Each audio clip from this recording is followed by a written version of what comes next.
Hi guys, my name is Milmore Kabadlit and I am one of the reviewer. So in this video, we will be having our book review about the epic of Mahabharata of India. So our book review is focusing on the brief author's background, the summary, comments on the plot, compare and contrast with the other great books, the three predictions, and then the conclusion. So guys, without further ado, let's start it. Vyasa lived around 400 BCE. The Guru Purnimas was dedicated to him. It is also known as Vyasa Purnima, for it is the day believed to be both of his birthday and the day he divided the Vedas. Vyasa was grandfather of Kaurubas and Pandavas of Mahabharata epic which he composed. Their fathers, Dhritarashtra and Pandu, the son of Vihitraviriya by a royal family, were fathered by him. He is also have a third son, Vidura, by a serving maid of Parishrami. Veda Vyasa or simply Vyasa is a central and revered figure in most Hindu traditions. He is also sometimes called Krishna Divyapanaya, referring to his complexion and birthplace. He is the author of Mahabharata as well as character in it.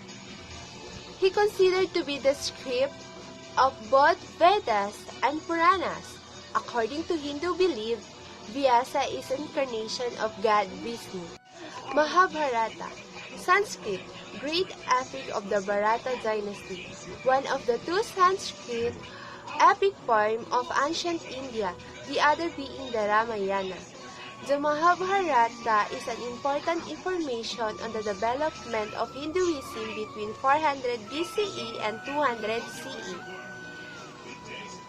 and is regarded by Hindu as both a text about the Dharma, Hindu moral law, and a history, Itahasa, literally that's what happened. Appearing in its present about 400 CE, the Mahabharata consists of a mass of mythological and didactic material arranged around central heroic narratives that tells the sovereignty between the two groups of cousins, the Kaurubas, the son of Dhritarashtra, the descendant of Kuru, and the Pandavas, son of Pandu. The poem is made up of 1,000 couplets about 7 times. The length of Iliad and the Odyssey combined divided into 18 parbans or sections, plus a supplement titled Harivamshi, genealogy of God Hari. Although it is unlikely that any single person who wrote the poem, its authorship is traditionally to the sage Vyasa, who appeared in its work as great-grandfather. Although it is unlikely that any single person who wrote the poem is traditionally ascribed to sage Vyasa, who appeared in the work as grandfather of Kaurubas and Pandavas. The date and even the historical occurrence of the war that is the central event of the Mahabharata are much debated. So the story begins when the blindness of Dhritarashtra, the elder of two princes, causes him to be passed over in favor of his brother Pandu as a king on their father's death. A curse prevents Pandu from fathering children, however his wife Kunti asked the god to father children in Pandu's name. As a result, the god Dharma fathers Yudhishthira, the wind fathers Bhima, Indra fathers Arjuna, and Asvin the twin. Father Nakula and Sahavedas are also twins. Born to Pandu's second wife Madri, the enmity and jealousy develops between the cousin forces the Pandavas to leave the kingdom when their father dies.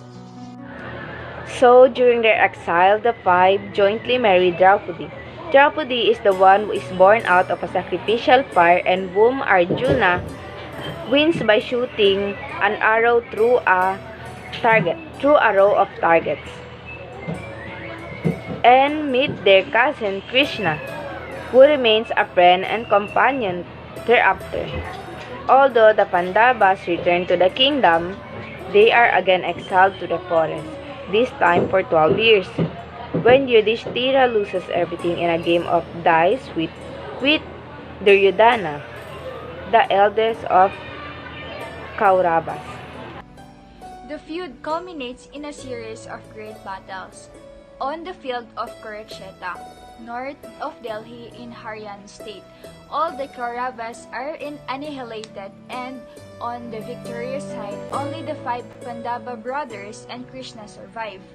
Krishna dies when a hunter who mistakes him for a deer shoots him his one vulnerable spot, his foot, and the five brothers, along with Draupadi and a dog who joins them, Dharma, Yudhishthira's fathers in disguise, set out for Indra's heaven. One by one, they fall on the way, and Yudhishthira alone reaches the gate of heaven. After further tests of his faithfulness and constancy, he is finally reunited with his brothers and Draupadi, as well as with his enemies, the Kauravas, to enjoy perpetual bliss. So, along with its basic plot and accounts of numerous myths, the Mahabharata reveals the evolution of Hinduism and its relation with other religions during its composition. The period during which the epic took shape was one of the transition from Vedic sacrifice to sectarian Hinduism, as well as a time of interaction, sometimes friendly, sometimes hostile, with Buddhism and Jainism. Different sections of the poem express varying beliefs, often in creative tension. Some sections, such as the Narayaniya, a part of a Book 13, the Bhagavad Gita, a part of Book 6, and the Anugita, a part of Book 14, and the Haribhashma, are important sources of early Vaishnava theology, in which Krishna is an avatar of the god Vishnu. Above all, the Mahabharata is an exposition of Dharma, or codes of conduct, including the proper conduct of a king, of a warrior, of an individual living in times of calamity, and of a person seeking to attain moksha, or freedom from samsara or rebirth. The poem repeatedly demonstrates that the conflicting codes of Dharma are subtle, that in some situations the hero cannot help but violate them in some respect, no matter what choice he makes.